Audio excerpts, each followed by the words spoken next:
할렐루야. 할렐루야.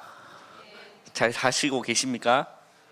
네, 오늘 제목을 우리 랩먼트답게 또박또박 씩씩하게 할아버지 할머니 말고 랩먼트답게 또박또박 한번 읽어보겠습니다. 시작.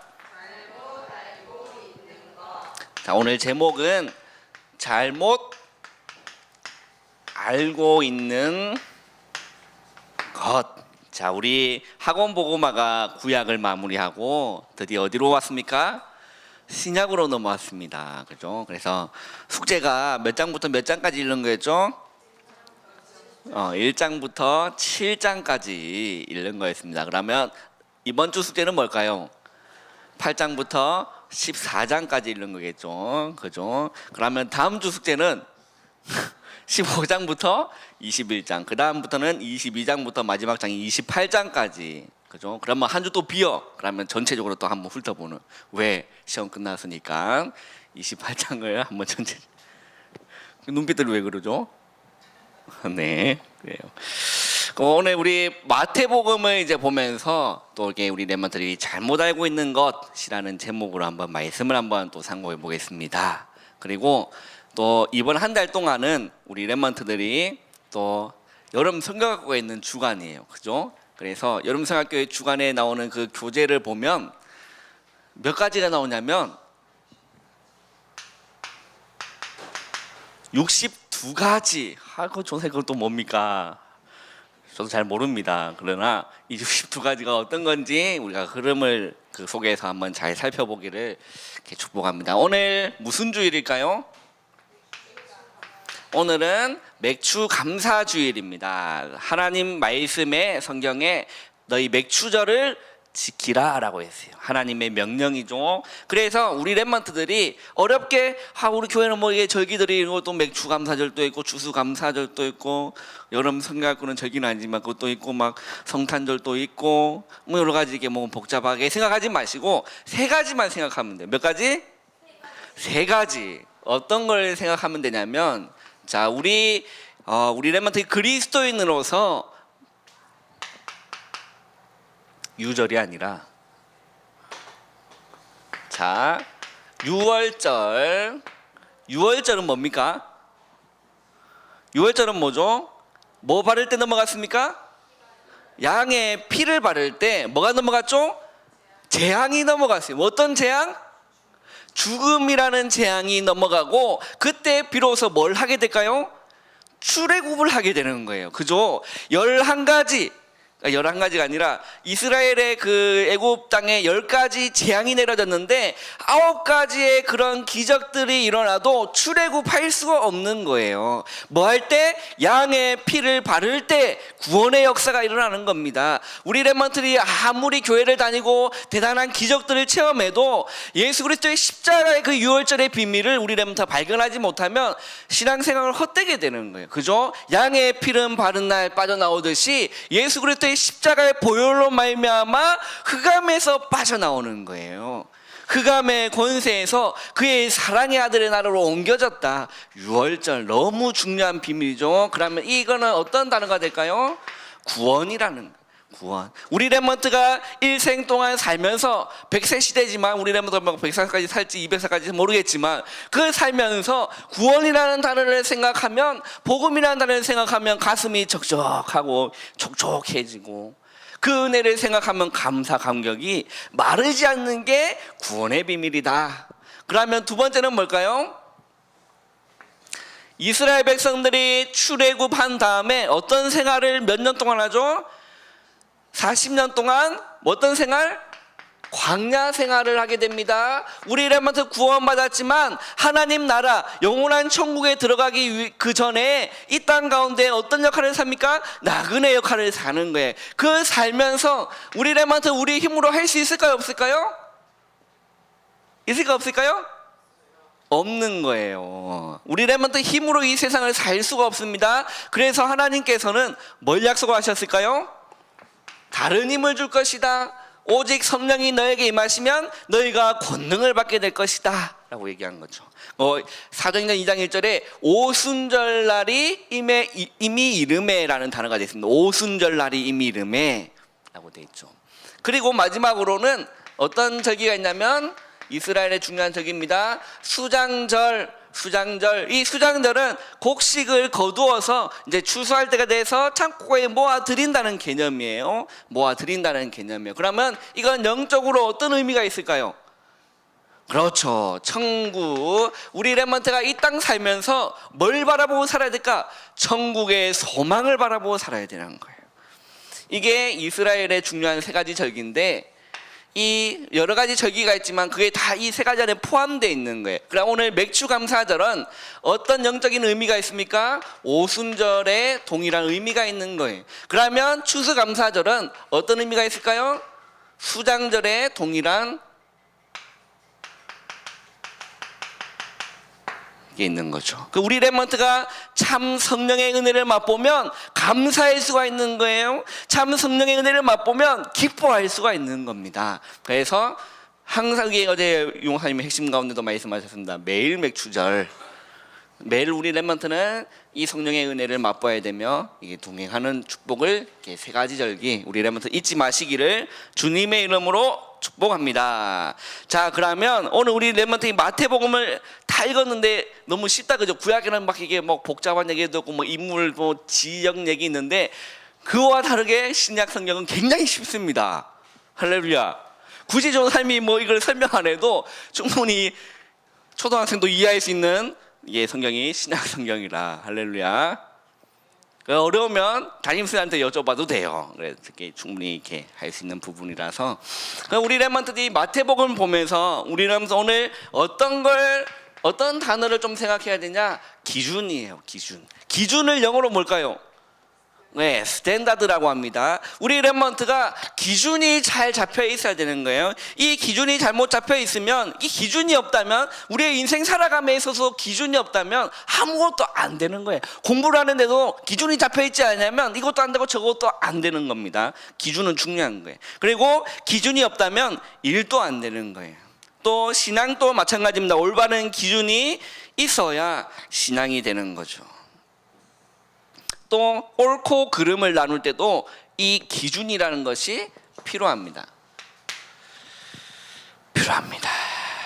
그래서 오늘 지금 마태복음 5장에 보면 이게 심령이 가난한 자 복이 있다, 애통하는 자 복이 있다, 온유한 자 복이 있다, 의에 줄이고 목마른 자 복이 있다, 긍휼히 여기는 자가 복이 있다, 마음이 청결한 자가 복이 있다, 화평케 하는 자가 복이 있다, 의를 위하여 박해를 받는 자가 복이 있다. 그리고 나를 말미암아 너희를 욕하 박해를 이게 받는 게 복이 있다라고 했죠. 복이 있다. 그 말이 뭔 말입니까? 예수님이 이 말씀을 왜 합니까? 공과에도 나옵니다. 사람들이 잘못 알고 있는 복이에요.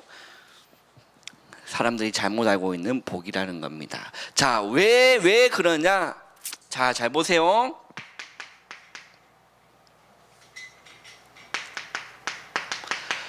교회를 다니고 있지만 구원받은 하나님의 자녀지만 세상 것으로 뭐가 되어 있을까요?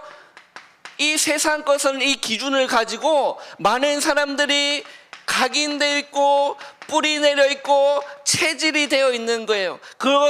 이걸 바꾸라고 주님은 말씀하시는 겁니다. 그래서 심령이 가난한 자가 복이 있다는 거예요. 심령이 가난한 자가 복이 있다, 이렇게 말씀하시는 겁니다. 그리고 애통하는 자가 복이 있다, 이렇게 주님이 말씀을 하시는 거죠. 자, 그래서 마태복음 5장 1절에서 12절 오늘 읽었던 본문입니다. 이거는 세상 기준에서 하나님의 기준으로 바꾸라는 거예요. 세상 기준에서 하나님 기준으로 바꾸라는 거예요. 마태복음 6장 1절에서 18절 이 말씀은 뭡니까? 마태복음 6장 1절에서 18절 이 말씀은 뭐죠? 사람에게 보이려고 그들 앞에서 너희 의를 행하지 않도록 이 1절에 나옵니다. 주의하라. 그리하지 아니하면 하늘에 계신 너희 아버지께 상을 받지 못하리라 라고 했어요. 자, 이 말이 뭡니까? 우리 렘넌트들이 신앙생활 하는데 신앙의 기준이에요. 신앙의 기준을 사람에게 서지 않도록 주의하라는 거예요. 신앙의 기준은 하나님 앞에서, 그걸 보고 라틴어로 전사님 지난번 얘기해 줬어요. 뭐죠? 코람데오라고. 코람데오. 영어로 보면 뭘까요? Important of God이라고 되어 있습니다. 하나님 앞에서 신앙, 우리 렘넌트가 신앙생활하는데 사람에게 보이려고 좋은 사람한테 막 칭찬받아야지 좋은 거지만 그게 기준이 되면 안 된다는 거예요. 어떤 기준이어야 됩니까? 신앙생활을 함에 있어서 어떤 기준? 하나님 앞에서. 너무 중요한 기준입니다. 이게 흔들려 버리면 너무 힘들어요. 그래서 사람에게 보이려고 기도하지 마라. 사람에게 보이려고 예배하려고 하지 마라. 사람에게 보이려고 신앙생활을 사람 앞에서 하지 말라는 거예요. 그래서 이 세상의 기준이 하나님의 기준, 신앙의 기준입니다. 하나님 앞에서. 그럼 마태복음 6장 19절에서 34절. 마태복음 6장 19절에서 34절 뭡니까? 이건 뭘까요? 어떤 기준일까요? 이거는 삶에 대한 기준입니다. 삶에 대한 기준이에요. 그리고 마태복음 7장으로 가봅시다. 마태복음 7장 1절에서 14절 이 말씀은 뭡니까? 인간관계에 대한 기준이에요.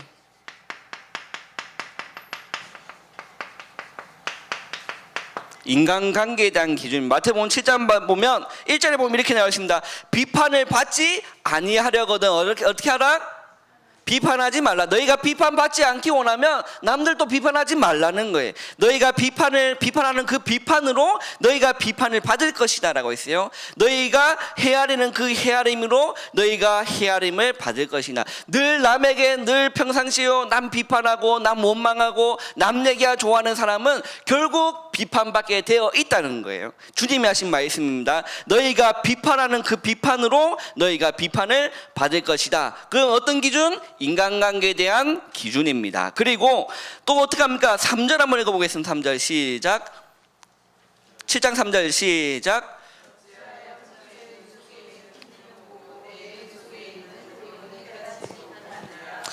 자, 뭔 말입니까? 어찌하여 형제의 눈 속에 있는 티는 보고 네 눈 속에 있는 들보는 깨닫지 못하느냐. 자, 그러면 티와 들보의 차이는 뭘까?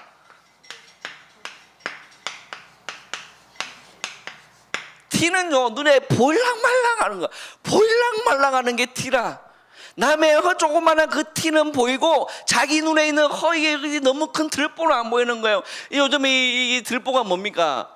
이게 대들보라고 하는데 이게 집안을 바치는 기둥이에요. 그럴까 작을까? 눈에 넣을까 못 넣을까? 못 넣어. 자기한테는 크다란 흠이 있으면서 남 조그만한 그 티 막 보고 막 그렇게 하지 말라라고 하는 겁니다. 어찌하여 형제의 눈 속에 있는 티는 보고 네 눈 속에 있는 들보는 깨닫지 못하느냐. 4절 한번 읽어보겠습니다. 시작.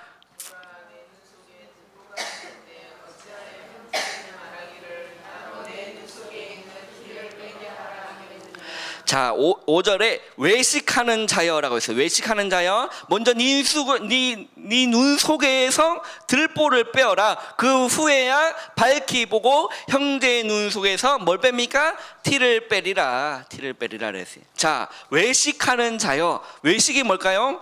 우리 렘넌트들이 좋아하는 게 아니에요. 외식은 밖에서 막 숯불에 막 고기 칙칙 구워 먹는 그것도 외식이겠지만 그것만 외식이 아니라는 거예요. 여기서 말하는 외식은 밖에 나가서 사 먹는 그런 외식이 아니라 뭘까요? 겉과 속이 다르다는 거예요. 그걸 보고 외식하는 자라고 했어요. 외식하는 자요. 네 눈 속에 있는 들보를 빼어라. 그 후에야 밝히 보리라. 자, 이게 순서를 잘 보세요.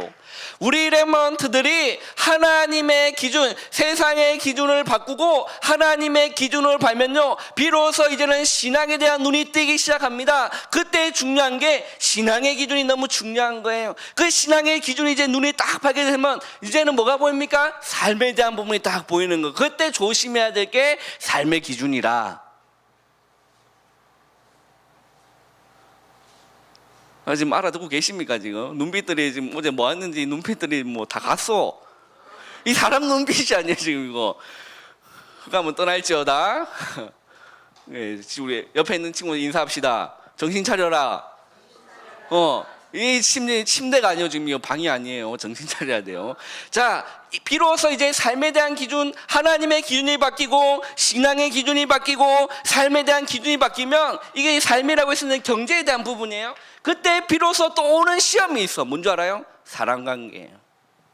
그때 비로소 눈을 떠야 될 게 인간관계에 대한 기준이에요. 이게요, 이게 흐름, 우리 신앙생활의 순서라니까요. 세상 기준을 바꾸고 하나님의 기준으로 바꿔야 되는 거예요. 그러면 이게 뭔가 이제 신앙에 대한 막 갈등이 이제 일어날 때 그게 또 넘어가면 뭐가 옵니까?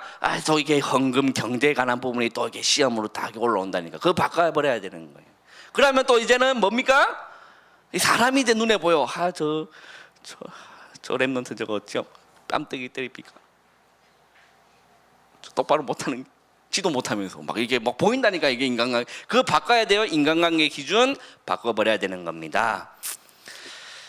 자,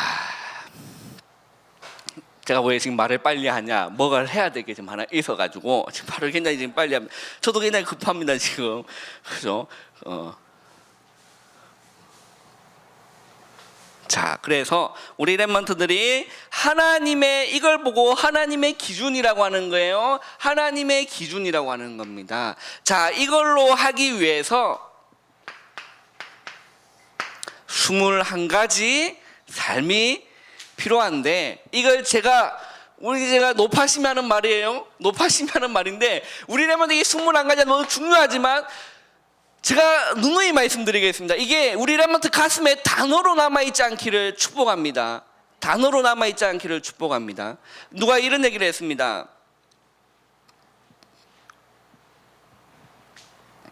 쓸데없는 가식의 나열보다 정확히 심장을 찌르는 의미를 내뱉으라라고 했어요.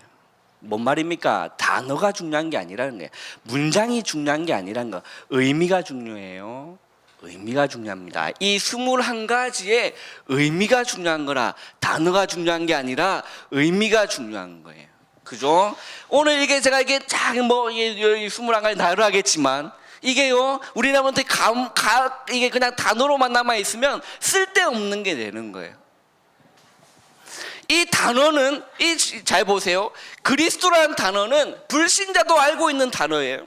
예수라는 단어는 불신자도 알고 있는 단어라니까. 복음이란 단어는 불신자도 알고 있는 단어예요. 그러나 그 의미는 몰라요. 불신자는요, 그리스도의 의미 압니까? 모릅니다. 의미를 발견할 때 흑암이 떠나가는 겁니다. 우리 랩런트가 그리스도라는 단어만 아는 게 아니라 그리스도에 대한 의미를 발견할 때 흑암이 벌벌벌 떠는 거예요. 그리스도의 의미를 아는 랩런트가 학교 현장으로 갈 때 흑암이 벌벌벌 떠는 겁니다.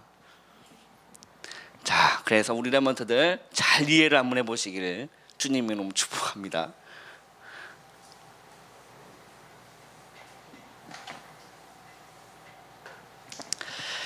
자, 단어가 중요하다 안 중요하다?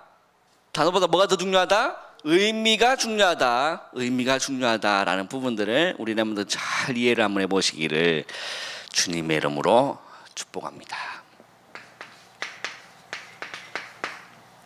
자, 우린 많이 들었죠? 귀 따갑게 들었던 단어입니다. 사도행전 1장 1절, 사도행전 1장 3절,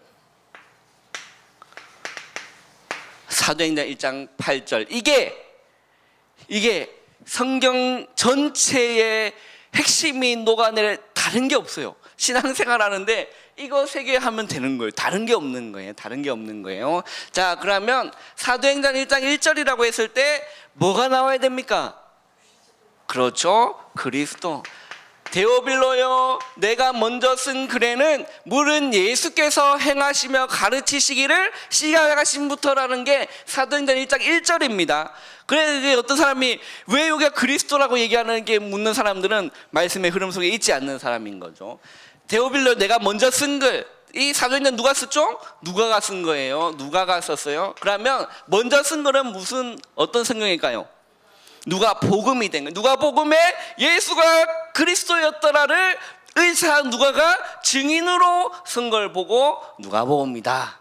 자, 그러면 사도행전 1장 3절이라고 했을 때는 어떤 게 나와야 됩니까? 하나님 나라. 자, 그러면 사도행전 1장 8절은 뭡니까? 성령으로 충만함을 받아 오직 성령이 너에게 임하시면 이라고 했죠. 자, 그러면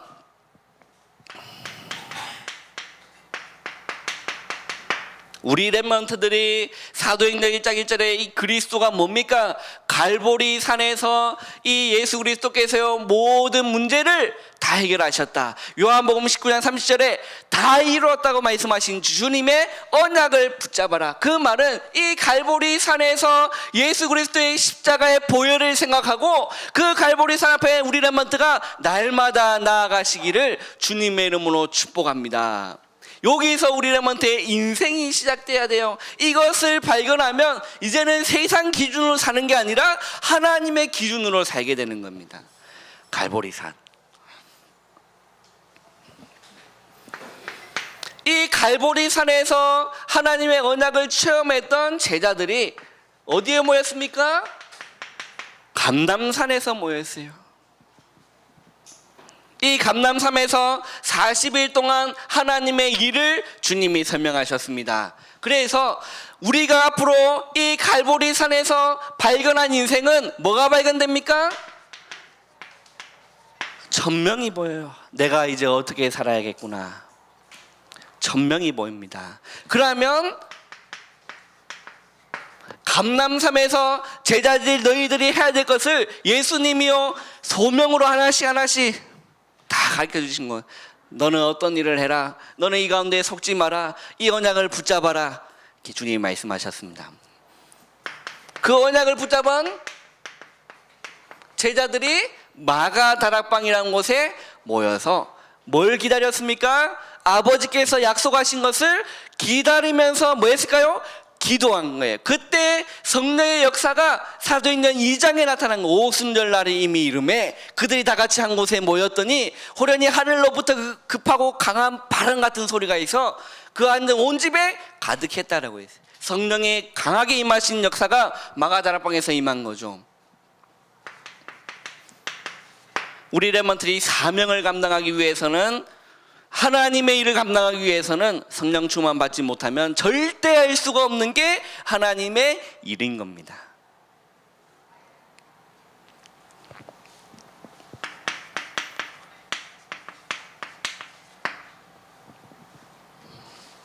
자, 이 부분이 우리 렘넌트가 이 신앙의 복음의 본질도 되지만 또 어떤 면에서는 또 삶에 대한 기준과 본질이 될 수가 있는 거예요. 근데 오늘은 제가 그냥 복음의 본질적인 방향적으로 좀 풀겠습니다. 우리 렘넌트가 내가 갈보리산의 언약을 발견하면 당연한 거예요. 뭐가요? 복음이요. 당연한 겁니다. 나한테 필요한 복음, 나한테 필요한 뿐만 아니라 다른 친구한테도 필요한 게 복음이란 사실이 발견되는 거예요.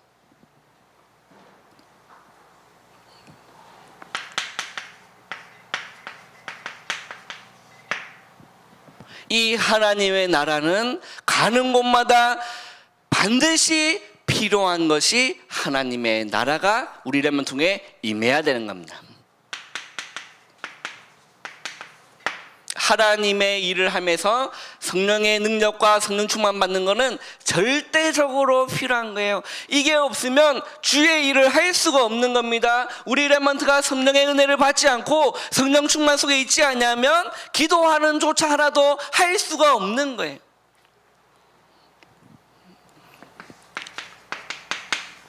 그리스도께 이제는 일심하게 되는, 복음의 일심으로 이제는 집중하는 겁니다.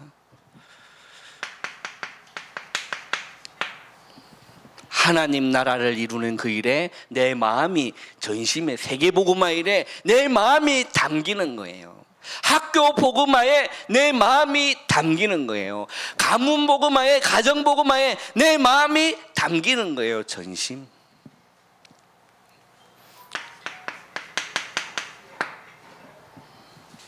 성령 충만에 대한 지소.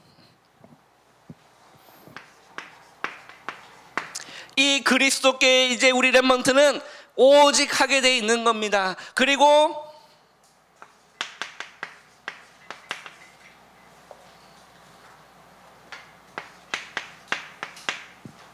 하나님 나라가 임하면 유일한 응답이 이제 오게 됩니다. 가정과 학교 현장에 렘넌트를 통해서 하나님의 나라가 임하면 유일한 응답들이 일어나게 돼 있는 거죠.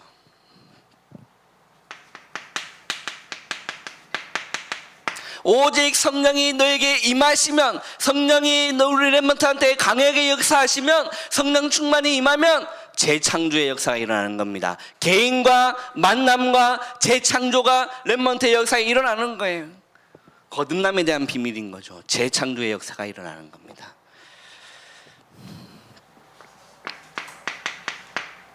(24라는) 기준은 뭡니까? 늘 생각나는 겁니다.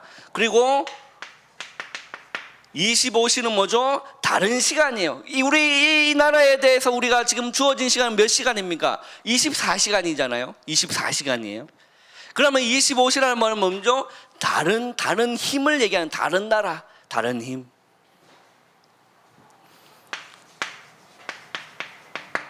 우리 렘넌트가 성령 충만 받으면 그 렘넌트를 통해서 한 일이 영원한 응답으로 남는 겁니다. 지금 누가가요? 초대교회 렘넌트 7명들이, 초대교회 렘넌트 7명이 아니라 성령의 렘넌트 7명들이 그 하나님의 은혜를 받고 나니까 지금까지도 그 응답으로 남아있잖아요. 영원한 응답이다. 크로스비도 한번 보세요. 하나님의 은혜를 경험하고 성령의 충만을 받으니까 그 크로스비가 작곡은 아니고 작사했던 그 찬송가가 아직까지 불려지고, 아마 주님 재림 오시까지 불려지지 않겠냐고 유목사님이 한 번씩 얘기를 하십니다. 영원한 응답입니다. 이것이 이 그리스도가 우리 렘넌트한테 각인돼야 되고, 하나님 나라 뿌리 내려야 되고, 성령으로 우리 렘넌트 체질되는 게 우리의 목표인 거죠. 각인, 뿌리, 체질. 왜? 이것으로, 세상 것으로 각인, 뿌리, 체질돼 있는 것을 이걸로 우리 렘넌트는 바꿔야 된다. 자, 이걸 보고 무슨 기준? 하나님의 기준이다. 단어는 아까도 얘기했습니다. 그리스도라는 단어는 불신자도 안다니까요. 하나님 나라라는 단어는 불신자도 아는 거예요. 예수라는 단어, 복음이라는 단어는 집에 있는 걔는 모른다. 걔는 몰라요. 걔는 모르지만 학교에 있는 친구들도 단어는 압니다. 그러나 뭘 모릅니까? 의미는 모르는 거예요. 우리 렘넌트, 이것이 렘넌트한테 단어로 남아있는 게 아니라 의미로 남아있기를 주님의 이름으로 축복합니다. 의미. 그리스도에는 의미를 발견할 때 흑암은 떠나가는 것입니다.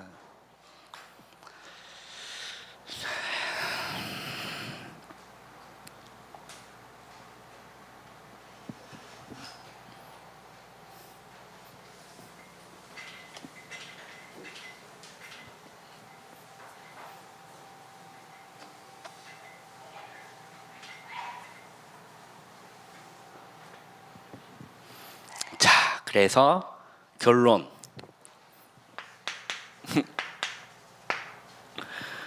뭘까?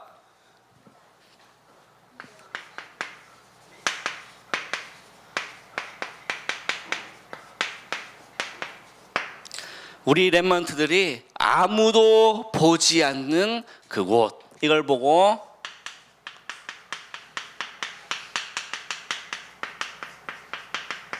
혼자 있는 시간이라고 합니다. 속지 마시고, 다른 얘기 듣지 마시고, 진짜예요. 혼자 있는 시간에 내가 이게 좀 쉬어야지, 그 속지 말라니까. 혼자 있는 시간에 웹툰 좀 봐야지. 속지 마시고 혼자 있는 시간에 단 10분이라도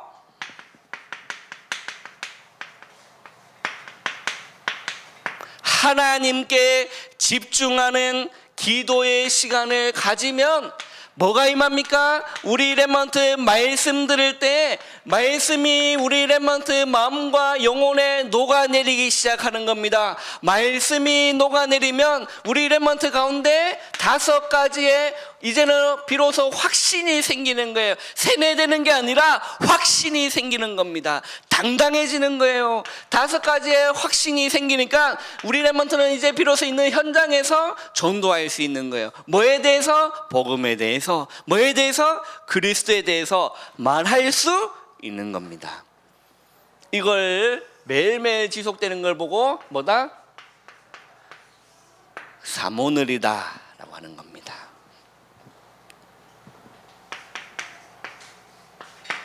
자, 숙제. 마태복음 8장에서 14장까지 시험 기간이지만 틈틈이 잘 읽어서 미션을 완수하시기를 그죠? 축복합니다. 마태복음 8장에서 14절, 8장에서 14절에가 8장에서 14장까지 읽으시면 됩니다.